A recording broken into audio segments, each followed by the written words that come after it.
Hi there, Chris here with Rainbow Guys DIY. Today I am finally replacing the carpet in our living room. So we've lived in this house for almost 2 years now, and one of the first projects we wanted to do when we first bought it was replace all the carpet. I'm not a fan of wall-to-wall carpet, and it's gross. And over the 2 years it's gotten even grosser.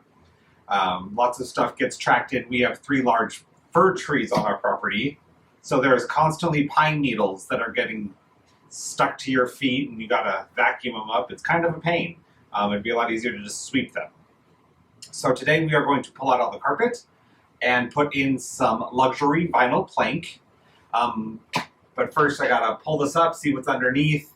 I do know, because we've already put some flooring in other rooms of the house, where there is carpet, the tack strip around the edges will need to be filled in because it caused divots in the concrete subfloor. So we'll need to smooth that out before we put the new floor on top.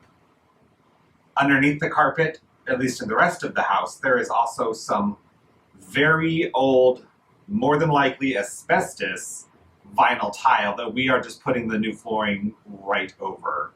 I don't want to have to pay for abatement, so if we don't disturb it, we can leave it and just go right over the top of it.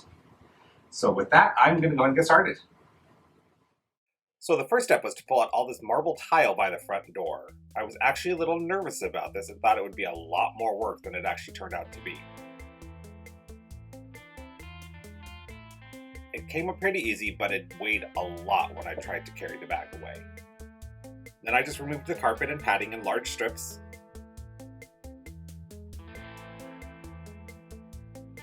Here you can see some of that old brown vinyl tile that's under the carpet throughout the whole house.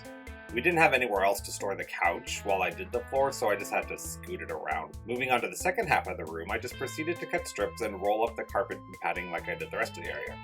As part of the living room redo, we're also going to be replacing all of the trim, so I went ahead and pulled that out as well while I was doing my demo. I did forget to score along the painted edge, so you can see here it kind of ripped some of the wall paint off with it.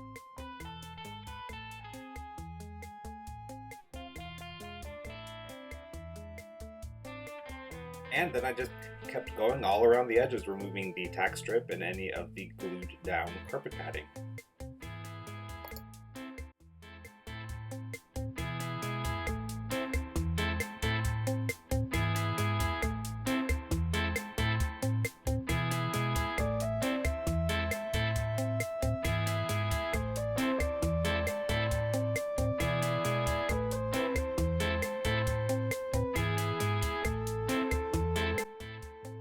So here I am breaking up what appears to be joint compound that someone had used to feather the edge from the vinyl tile down to the concrete.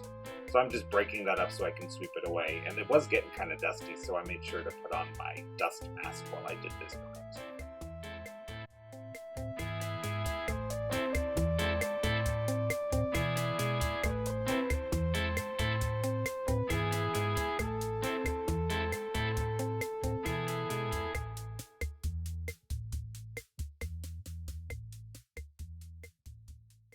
All right, it's all mopped, so now I'm going to let this dry, come back and sweep it all again. The areas where there is not the old linoleum tile, there is a bonding primer that I'm going to paint onto it. Then once that is dry, there is a self-leveling underlayment I will use to fill in all the gaps that are not with the tile, so that it all becomes one level surface. And then we will start doing our flooring. So one of the most important things when doing your floor is actually the prep work. And that's something that I will admit is not my favorite thing to do, and sometimes I do tend to rush through it, but I want to do this right. So I am taking my time. I'm making sure all the loose debris is gone from around the edges so that I can fill that in with the new self-leveling underlayment. After all that's done, I will then make sure everything is smooth. In this room, it's not so bad. In one of the other rooms that we've already done, there were random staples in the middle of the floor, which was really weird. They tried to staple down the carpet padding onto linoleum tile and concrete. Don't know what they were thinking there. All right, for the next step, in all of this area where there is no linoleum tile, I need to put down a primer layer I'm using Henry Level Pro 554 self-leveling underlayment. So this is the primer, and then there's a Portland cement-based concrete that I will pour on top of it. This bottle, though, did not really have any instructions on use on the bottle itself. The bag of the Henry 555 Level Pro, the actual cement, mentioned diluting it, so I looked it up on YouTube, and I'll leave a link below, but it gives better instructions. So basically, you mix this with water, a 1-to-1 ratio. So I just poured this into a bucket, filled it up with clean water, and poured that into the bucket. I have that here. Don't want to tip it too much, but it is pink. So just be aware of that.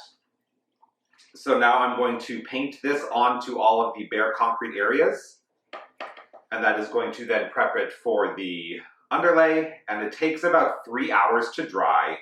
The video said it's going to dry clear, so I'm going to go ahead and start painting this on, and hopefully keep the dogs out of it.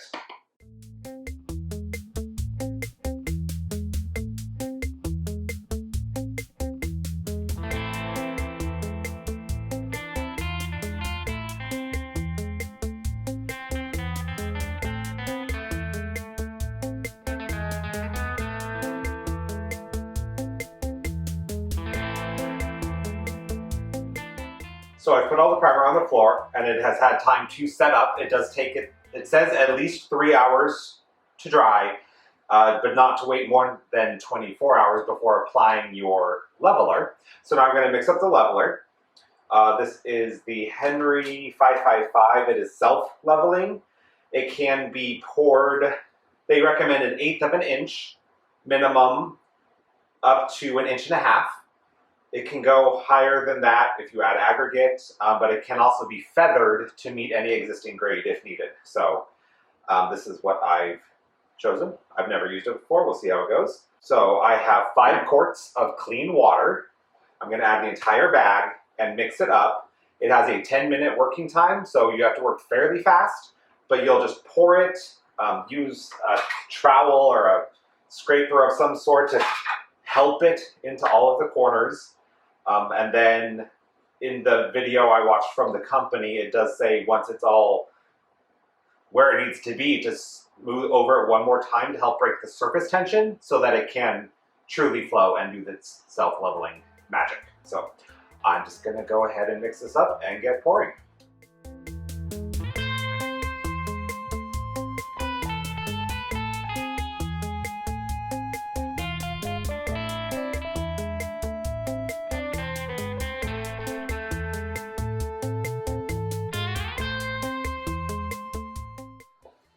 Okay, I have all of the underlayment poured. It's had time to cure. It does take 16 hours from the time you pour it until you can lay this type of flooring on it. But now that it's ready to go, I'm going to be installing my flooring. So this is the flooring we have chosen. It is just from Home Depot, Decorator Home Collection. It's trail oak brown plank luxury vinyl flooring. So it looks like wood, but it's all vinyl. Now this is meant to be a floating floor, so it just floats on top. You click them together and it does its thing. But I don't like the hollow sound that you get with a lot of floating floors.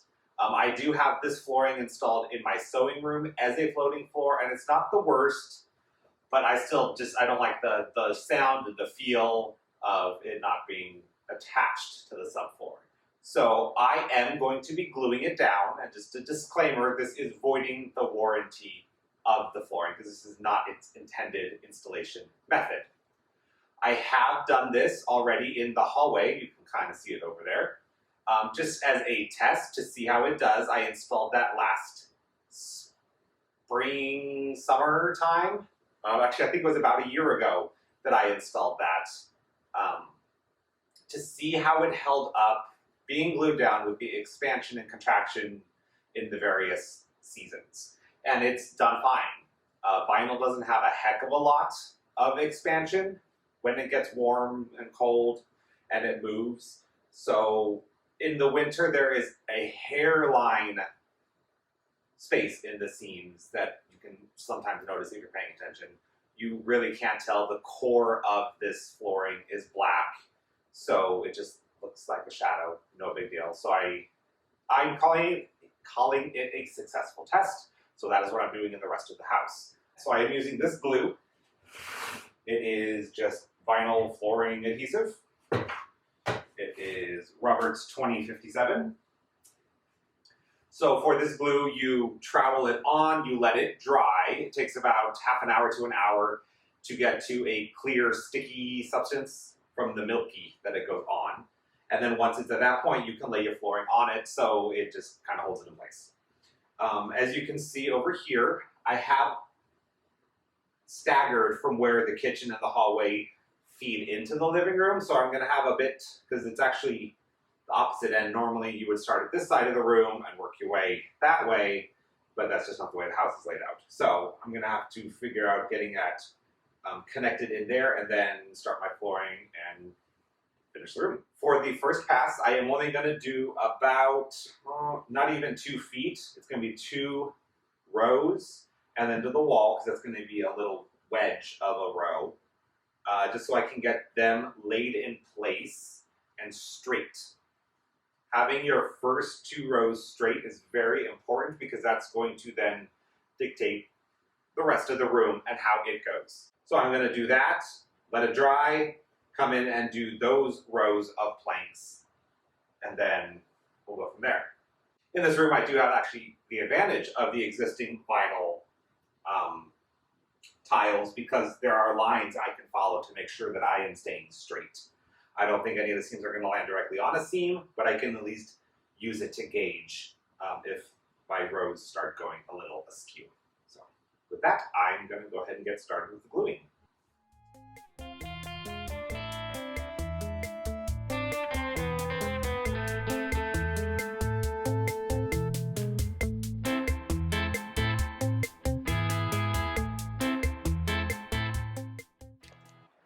All right, here's what it looks like when it is still wet. It's kind of milky, you can see.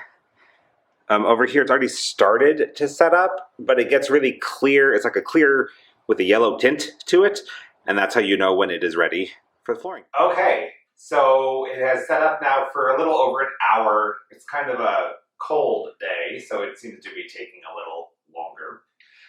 So I'm going to move on to the next step now. So a few tools you're going to need.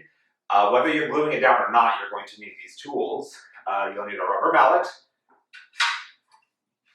a square, and I recommend getting a square that is big enough to cut across your entire plank of flooring. Standard squares are usually 6 inches, which would come to about right here. So if you have a narrower plank, that's fine. If not, it's only a couple dollars to get a larger square. You also need a utility knife. For this flooring to cut it, all you do is score along the wood side, the printed side, I guess. You do a deep score and then you just snap it. And then you'll need some scraps to use as tapping blocks. I think they also do sell a kit of tapping blocks and pull bars. I'm not sure. This is easy because it's just an offcut. I do recommend spray painting them. You can see I just grabbed some yellow spray paint. And the reason for that is as you're working on the floor and you just kind of toss these around wherever you were last, it's really easy to lose them because they're the same material. So if it's just laying on top of the floor, you kind of lose sight of it and then you have to search around for it. So this just makes it easier to spot while you are working. And with that, I'm going to go ahead and get started.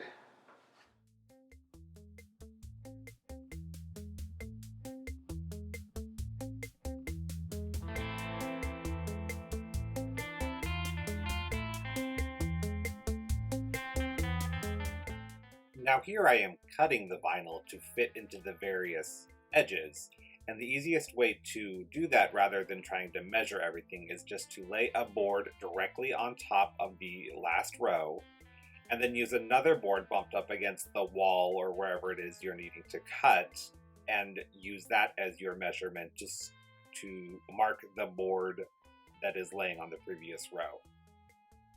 You can then use your utility knife to score the base of the board or the printed side and then bend it and it will snap along your score line.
And the floor is finished. I love the way it turned out. I love the look, and I'm so happy to be rid of that gross carpet.